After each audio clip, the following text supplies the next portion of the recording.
Happy Sunday, everybody, and welcome to the show. I'm Jason Colthorpe. The one guest we have in studio this morning is the man trying to win the mayor's office, Reverend Solomon Kinloch Jr. Let's find out what his plan is for the city of Detroit should he win right now on an October 26th edition of Flashpoint. Last week, you remember, we sat down with City Council President Mary Sheffield, who is running for Detroit mayor. Her opponent is Reverend Solomon Kinloch Jr. He joins us this morning in Studio A. And what we've done here is come up with about 5 main issues that matter most to Detroiters and asked each candidate about the same questions so you can compare their answers. Then I asked specific questions of each candidate. And for Mr. Kinloch this morning, you bet that includes his thoughts on our poll that dropped this week, which has him nearly 50 percentage points behind. Let's get to it right now on Flashpoint.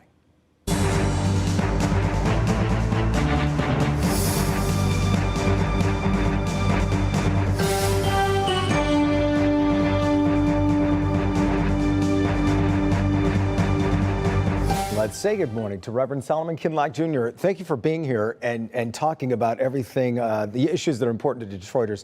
Let me start with gun violence, something that has been discussed at great length. While the city has cited falling numbers, the overall violent crime rate still the second worst in 2024 for Detroit. And it's often we've seen kids are involved, either the victims or the ones behind the gun. How will you reduce the amount of gun violence involving kids if you become mayor? Well, we have to be intentional and honest about the assessment. We've seen a spike this summer of over 30%, and so we have to be intentional and intense about how we're going to resolve it. The Kinloch plan and promises would approach it from not just a protective perspective, but also from a preventative perspective. Yes, we need to increase storage awareness of guns, but we also need to make sure that we're giving our children a pathway to find alternative environments and atmospheres to be in. We've done that at Triumph Church by creating Sanctuary Saturdays where kids can come in and participate in STEM courses, mentoring, leadership, all type of resources we put at their disposal and discretion so that they have an alternative to being out in the community on a daily basis. How do parents factor into that part of the plan? Well, we make the parents a partner in that. And what we need to do is take that we've done on a churchill level to a municipal level, citywide level. We can't do it without the parents' participation. And as the mayor, we will leverage that influence in order to make sure that we keep the whole community engaged. Jason, you remember when we used to go to school, it wasn't just our parents sending us out the door. We had neighbors standing along the block on their porches that would make sure that safety was ensured for children all the way till they got to the school. And so we want to make sure that as the mayor, we will engage the parents as well. Takes a village. It does. Let me talk about the poverty rate. I know you've brought this up recently, including in the debate. Yes. Detroit's poverty rate now 34.5%.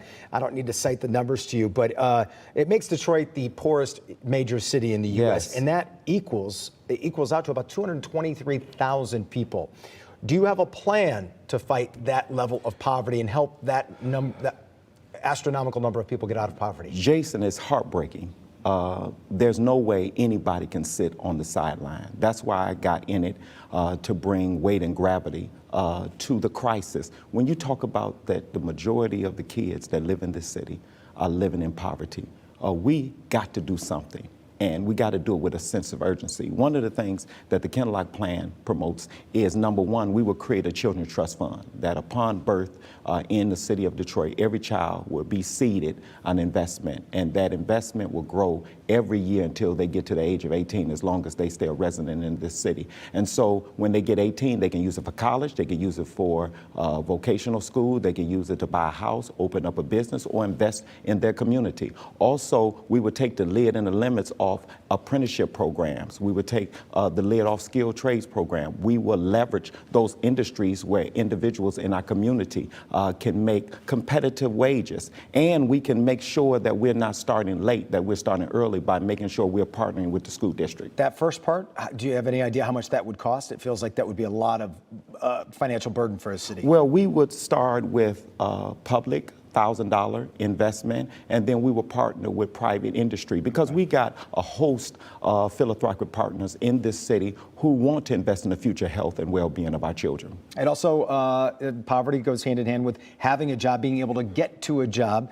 8.5% of people polled recently, that a poll we did said they need better options for public transportation. Yes. How would you improve public transportation? Well, we have to make sure that our citizens and residents who not only work in the city but work outside of the city have those connections in order to get to those routes. So we will spearhead rapid bus transit transportation on corridors like Woodward, Michigan Avenue, Gratiot, and Grand River to make sure that we make it easy for people to get back and forth to work. We'll make sure that we're paying competitive wages to our drivers. We want to make sure that we're able to retain the quality of people that we have, that they don't have to leave the area in order to find competitive wages. And we'll make sure that we have reliable transportation and that people feel safe along the journey. Let me throw a scenario at you. As mayor, what would you do if President Donald Trump ordered troops to come to Detroit, National Guard troops under the guise, I shouldn't say guise, but under the order of it's going to help fight crime in Detroit? What would your reaction be? Policing is a local responsibility. I've stated this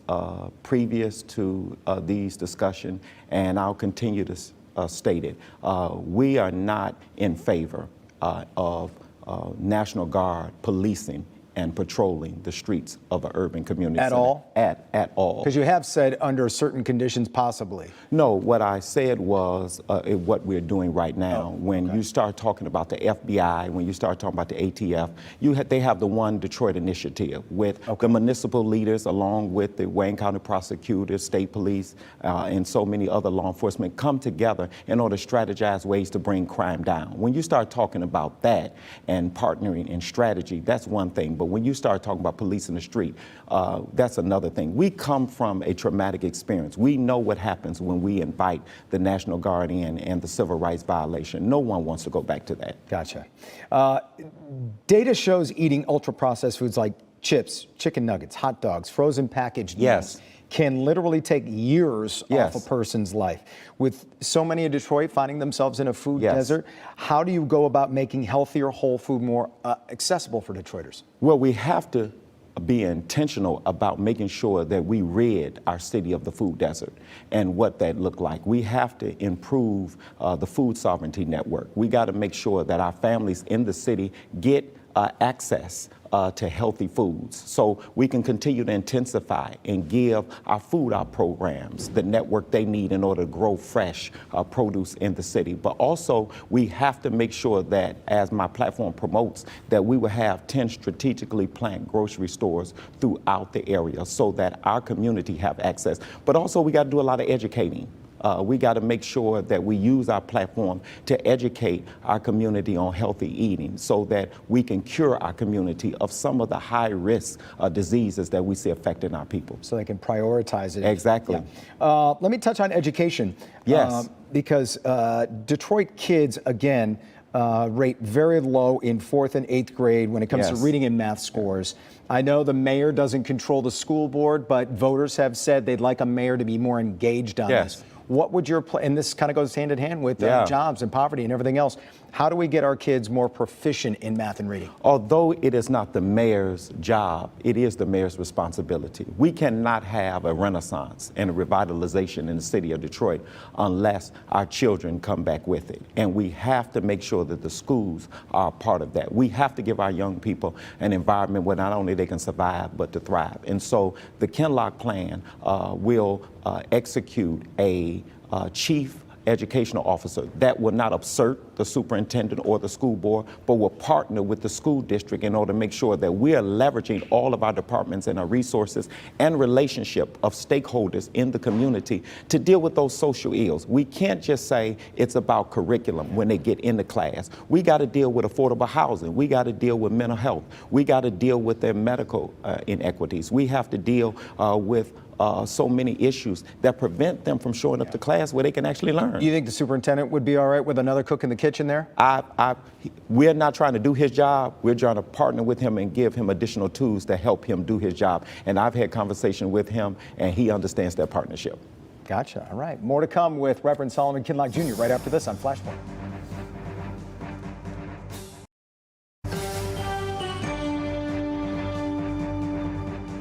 Back here on Flashpoint with mayoral candidate for the city of Detroit, Reverend Solomon Kinloch Jr.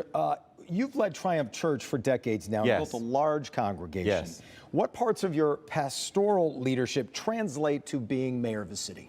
Executive leadership. When you speak of having to create a budget, having to raise funds to administer that budget, when you think of having to hire staff, train staff, and manage staff, when you think of the multitudinous number of programs that we've had to execute, when you think about the initiatives and collaboration and partnerships that we had to administer and engage. When you think about the collaboration and the inspiration of motivating people, Triumph Church started out as a group with less than 100 people, and it has mammoth and mothed into more than 40,000 families across the metropolitan area. If I can do that with a small church of less than 100 people, just think of what I could do if I was the next mayor of the city of Detroit. Well, let me ask you, you mentioned budget and managing a budget. The Detroit News reported earlier, 2 of your church locations in Detroit are behind on their water bills by nearly $30,000. This was as of September 10th. The accounts are in good standing because they are in a payment plan, but behind. Is it fair for voters to wonder if you can't keep your business in keep it ship shape, how can you be trusted with a $3 billion budget? Well, when you start talking about the affordability plan, because that's what the affordability plan was created for. It was created because we have what we call sewage fees and rain tax. And when you deal with an organization that is zero budgeting week after week, you have to make a decision on how, because budgeting is about priority and prioritization. You have to make a decision on how you continue to do what you're doing at the same time, accommodate and manage your expenses. And the department made not only available to me, but 35,000 residents and business owners and businesses much bigger than mine to make sure that you have platforms and tools in order to manage that. And we're in good standing with that. And so for my opponent and those that are surrogates and supporters to suggest anything else, it's just pure false. Gotcha. Detroiters have deep concerns about corruption, transparency, Yes. trust in government. Yes. You've already proposed a chief compliance officer, I believe, in your city hall. Yes. What would that person do specifically? Would they be proactive or reactive? Well, you already know the city council and the legislative body side has a inspector general, and Right. the inspector general is reactionary. That's after it has been done.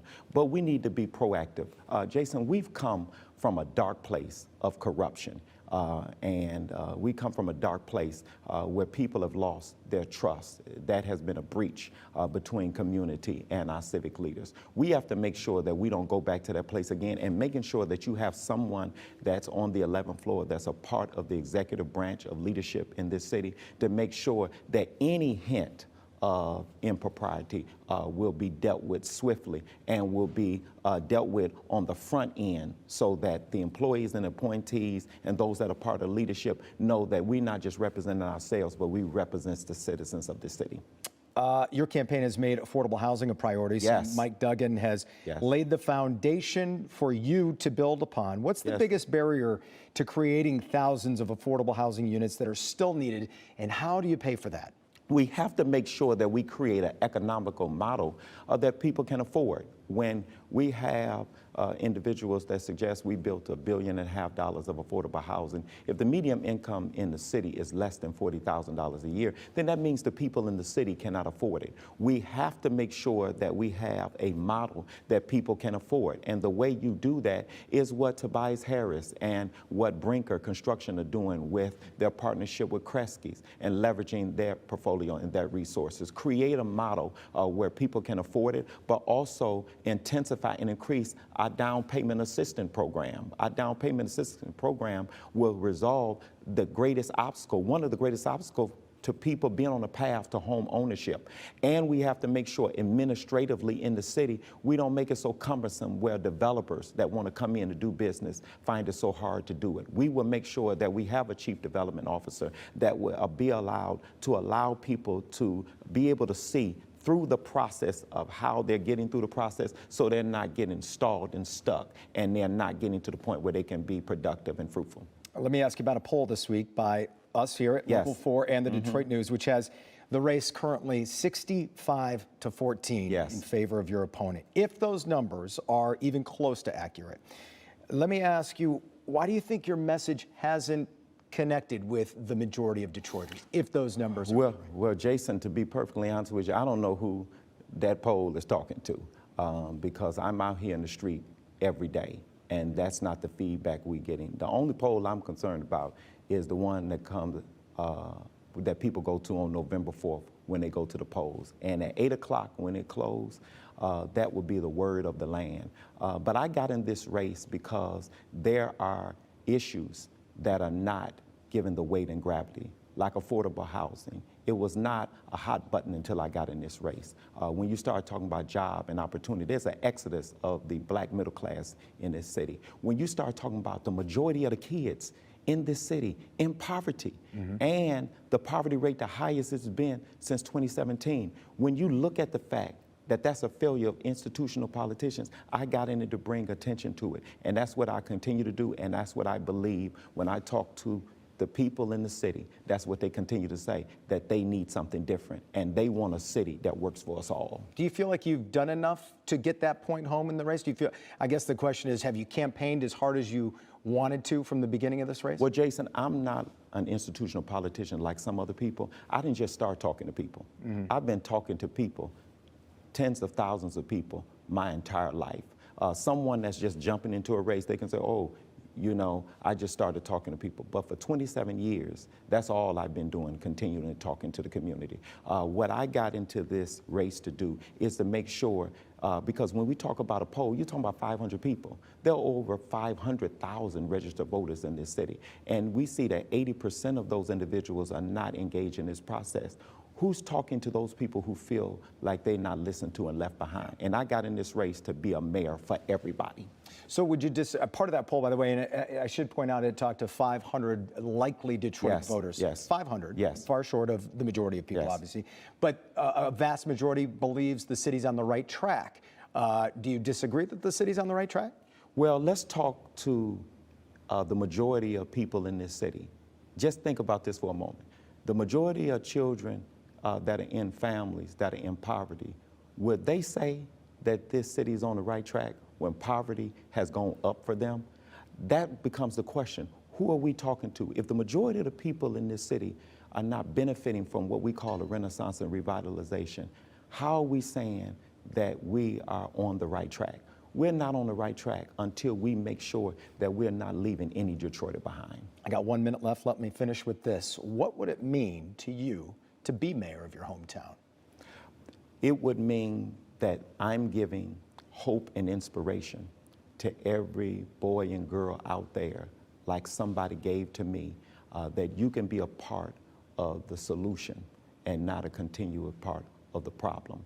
A vote for me is a vote for the residents in the city of Detroit. And I've been rocking with them for 27 years, most of my life, and I'm asking them to give me an opportunity to rock with them as the next mayor of this city.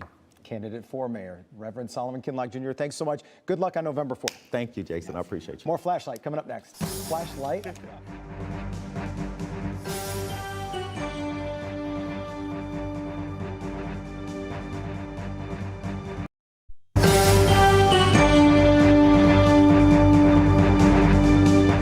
Before we get out of here, a quartet of headlines that caught our eye this week. If you were watching the ALCS this week between Seattle and Toronto, you may have seen this ad. High tariffs inevitably lead to retaliation by foreign countries and the triggering of fierce trade wars. Then the worst happens. Markets shrink and collapse, businesses and industries shut down, and millions of people lose their jobs. That ad is part of a $75 million ad campaign by Canadian leaders. And well, it caught the eye of President Trump, who said this about it this week. And I even see foreign countries now that we are doing very well with taking ads. Don't go with tariffs. They're taking ads. I saw an ad last night from Canada. If I was Canada, I'd take that same ad also. But they're actually on television taking ads. But I do believe that everybody's too smart for that. By the end of the week, the Ronald Reagan Presidential Foundation posted the ad misrepresents Reagan's original radio address, prompting President Trump to call it fake and cut off trade negotiations altogether with Canada. Important to note here, by the way, the ad does use Reagan's own words. Speaking of the president, his new ballroom at the White House, ruffling some feathers of the historical peeps. As we learned this week, the entire east wing of the White House is coming down to build this new ballroom, which the president originally said wouldn't be affected at all. Instead, the entire wing being torn down. It could seat anywhere between 600 and 1,000 people. And according to the renderings, it appears to be as big or bigger than the main portion of the White House. The cost of this renovation to the People's House, as it's known, is $300 million. But the president says he and some select donors will be paying for that. Some lawmakers, though, including Republicans, say a new ballroom right now is a pretty bad look as the government is shut down and thousands of federal employees are struggling without paychecks. The Detroit News first to report on State Senator Joe Bolino's salty speech on the Senate floor in Lansing this week. The Republican was upset over a Democrat proposal that generally condemned political violence in all forms. Well, this stuck in Bolino's craw because he noted in an increasingly agitated voice that he himself has been the victim of violent political threats, and that was never rebuked or even reported. It culminated with him saying this. And now you want to talk about civility and no violence? It's complete bull. Senator Eric Geist then gavelled the session to a stop, cutting his mic, and moments later, well, that session was adjourned altogether. And finally, from the well, this has disaster written all over it file. The NCAA is now allowing student athletes and athletic department staff to bet on pro sports. It was approved by all three divisions. The NCAA says the decision isn't an endorsement of sports gambling, and it will educate players on the impacts of betting. They still can't bet on college games, but critics worry about what happens when a kid loses a ton of money gambling. Is it that far-fetched they won't find a way to gamble on their own games to make it back? This also gets the bad timing award because it wasn't long after this story that the feds came out with a huge breaking story on illegal gambling that included several notable arrests, including former Piston Chauncey Billups. That's our show this morning, everybody. Meet the Press is coming up next. I'm Jason Colthorpe. We'll see you later.